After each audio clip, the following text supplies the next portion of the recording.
together. Yeah. So sorry about that. Sorry about the audio problem from earlier. So you'll see you'll see District 8 from the previous map, part of Fairfax and Prince William County.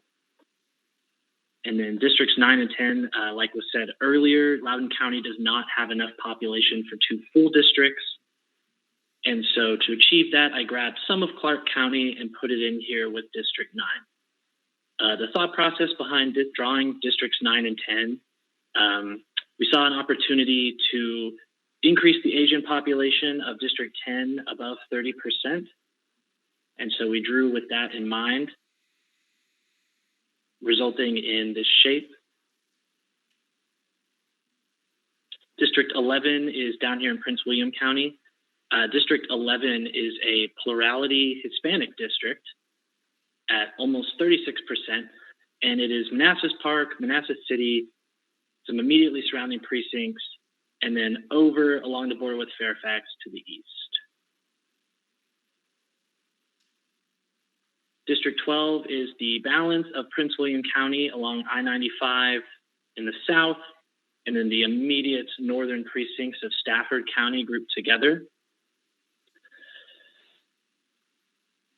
District 13, there are a lot of, whether it's retail or housing developments right outside of Fredericksburg. So in order to keep all of that together, we placed the rest of Stafford with Fredericksburg and the immediate vicinity of Spotsylvania County all in one district. District 14 is an incomplete district. There was not enough population, like was said earlier, to create a full district here within the region. And so we left this district mostly done, but still incomplete while we take into account the fact that we're approaching the western boundary of the state here.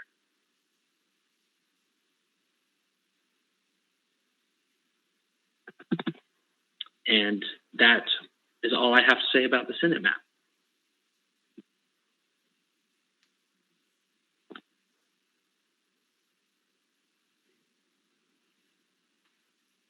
Zach, this is Greta Harris, and I appreciate you going to the Senate map.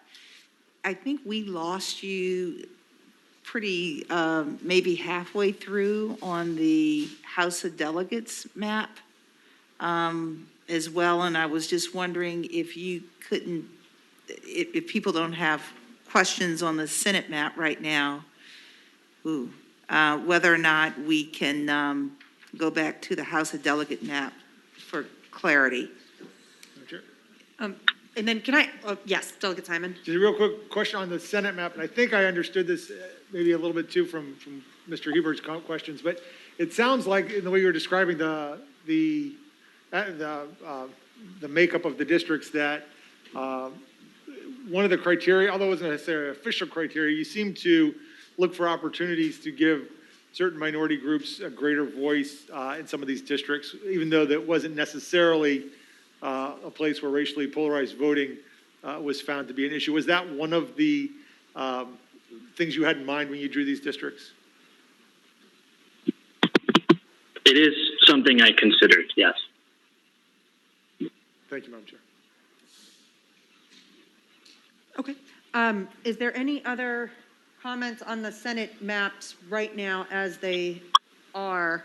And then we can hear the presentation on the House stuff and then get to Senator Barker's comments. I know his are on the Senate maps, but so we can make sure we get everything from you since you're online, Ken and Zach. Okay. So I think I was cut off somewhere around here in Loudoun County. So just to quickly reiterate, District 26 is a plurality Asian district. 27 to the north is everything south and east of Leesburg. And District 28 here is fairly similar to House District you saw earlier, not sure the number, Leesburg, and then the northern portion of Loudoun County.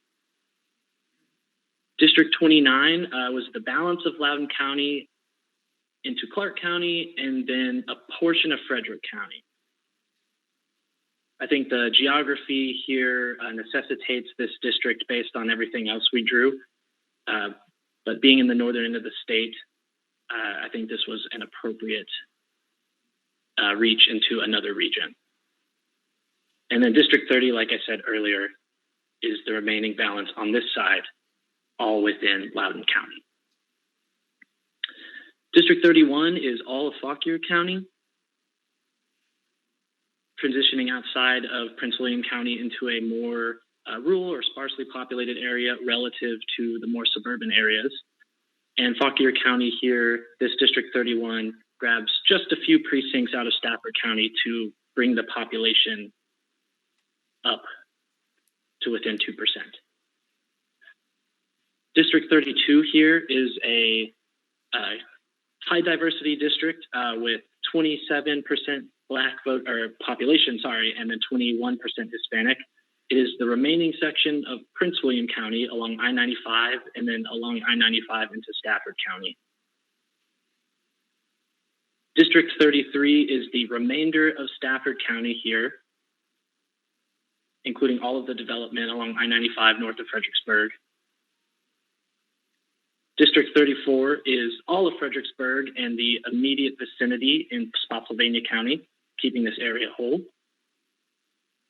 And last, District 35 is a district that is just a few thousand people short of creating a full district. And so we'll likely have to grab one or two precincts from a neighboring area as we move forward.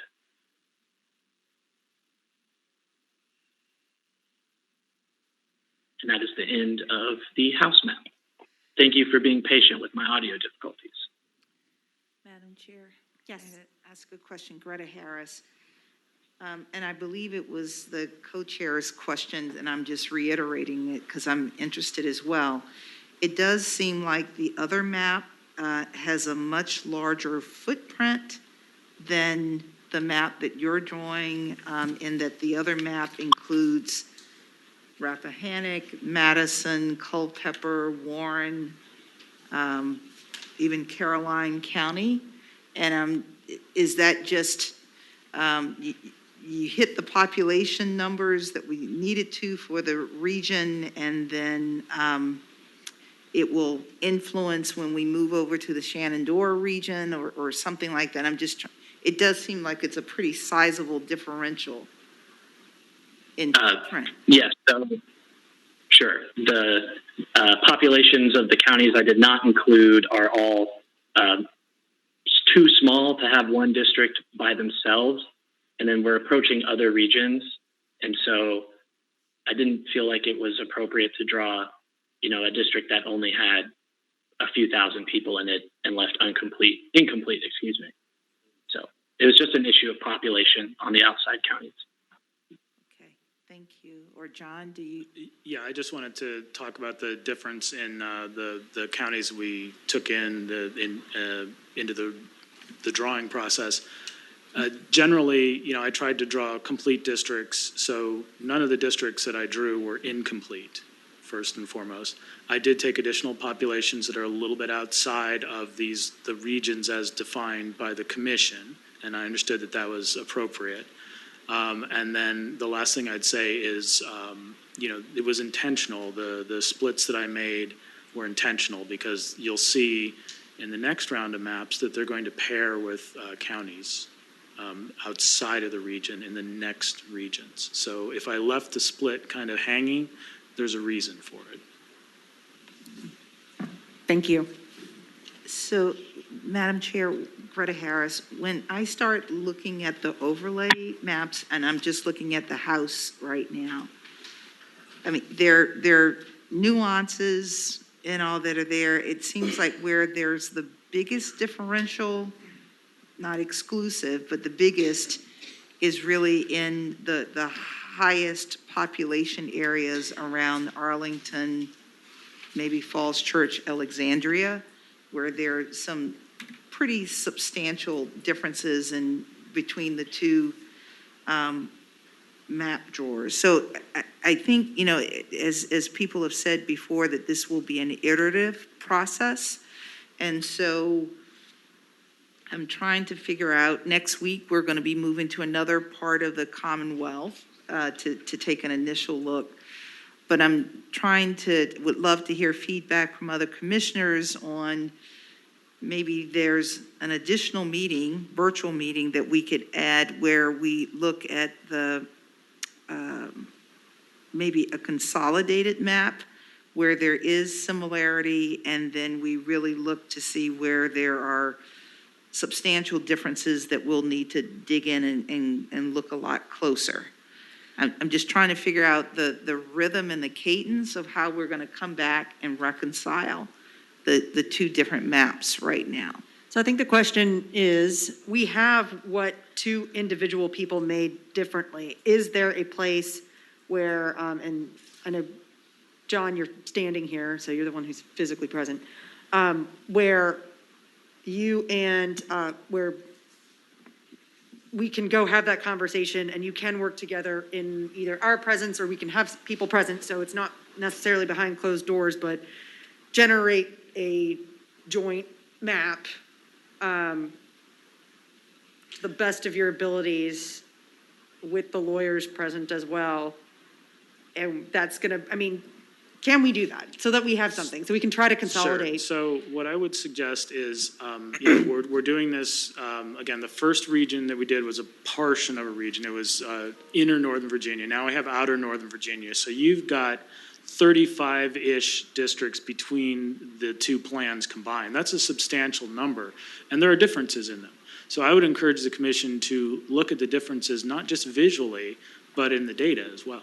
So you may see that some districts are drawn one way or another, and you can point out and look at those differences. Because just because two districts look similar on a map, they may be different when you look at the data. So I would encourage the commission to look at that data so you understand what the total circumstances of the differences are in some of these districts. So is it helpful for you, for us to talk about it and look at these things and say, we like this district, we like where you're putting, you know, we like the idea of the pluralities, focusing on that and putting this district together and this district together, and then we sit down with the two of you and give you that direction to come up with something that we can look at?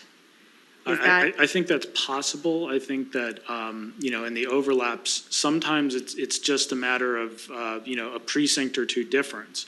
But again, some areas may visually look the same, but data-wise are very different. So I would, you know, encourage you to consider that in your discussions as well, because that is part of the process. You will ultimately be looking at, you know, the totality of the data when you make your decisions on this.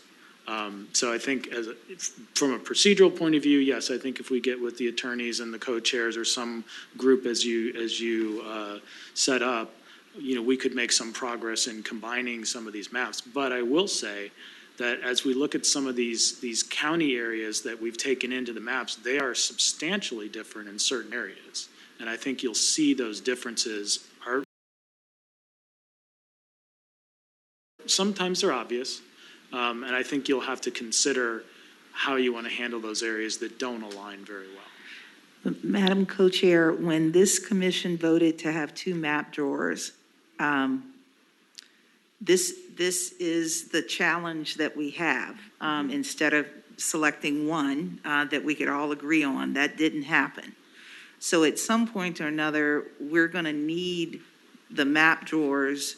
Again, each has used the criteria that we voted upon, but we've got to have a reconciliation that happens between two very different maps that are using the same criteria to come up with two different versions.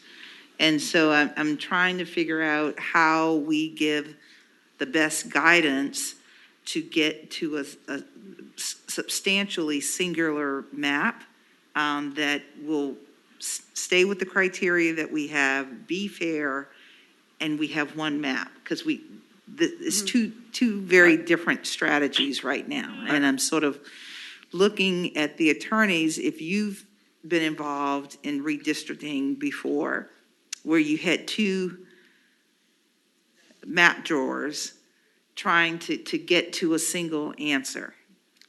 And you had your, did you have a response? I did, but I think the commissioner, did you have a question or no? Okay. So I guess what I'd say is, I think there could be some consensus with the partial plans that we've drawn so far, some. And I think it would be, the exercise there might be to say, these areas are pretty close to agreement, these areas aren't, and give you that information. Maybe don't try to resolve the areas that are completely different, but just hold that for deliberation and discussion, however you see fit. Because every time we draw a new region, we're putting Yes, more yeah. information out there. So I think you'll get towards drawing a complete set of maps. And just in the same way we talked about bringing incumbency in later or political fairness discussions later in the process, I think you'll find the same thing, is that these overlapping maps, you may flow one way or the other in certain parts of the state. You may say, well, we like this footprint here, and we like this footprint there. As we have more and more done, I think you'll see how things come together, and a lot of it will come together, I think. Can I get Ken's take on this as well? Thank you. Just unmuting myself. I agree that that there's some areas that I think would be fairly easy for us to come to consensus on, and that we could talk separately with Mr. Morgan or with Mr. Morgan and the lawyers for both teams, and say, okay, these are non-controversial consensus districts. I do think, as it has been raised often, everything we would want to flag as tentative because of the ripple effect. We might say, like, okay, as it stands now, we're in substantial agreement on a particular district, but once we get to the end of the state, we might need to make adjustments to them. But I realize the enormity of your task, and if we can start taking districts at least tentatively off the table by saying they're ones we agree on, I think that would make the job easier. I think the way that you just said that is exactly what we're looking for. What can we take off the table? If tentatively off the table, always subject to reopening, but what things can we set aside so that we can focus on the minutia down the line of some of the more compact areas and things that are going to make a big difference. And So- again, Madam Chair. Again, Yes.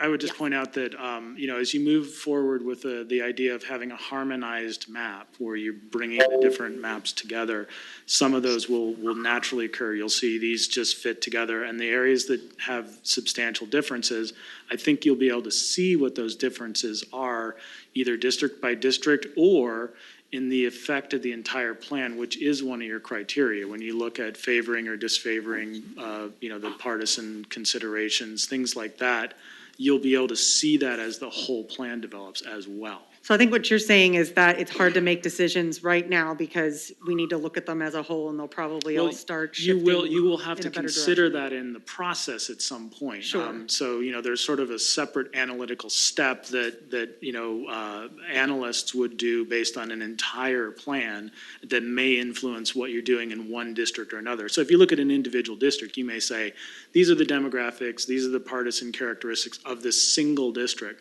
But then how does that impact the totality of districts? And I think that's what's contemplated in some of these discussions of partisan fairness, but I'm not sure what standards the commission will apply in that regard. Okay, thank you. And Kareem, I think you wanted to.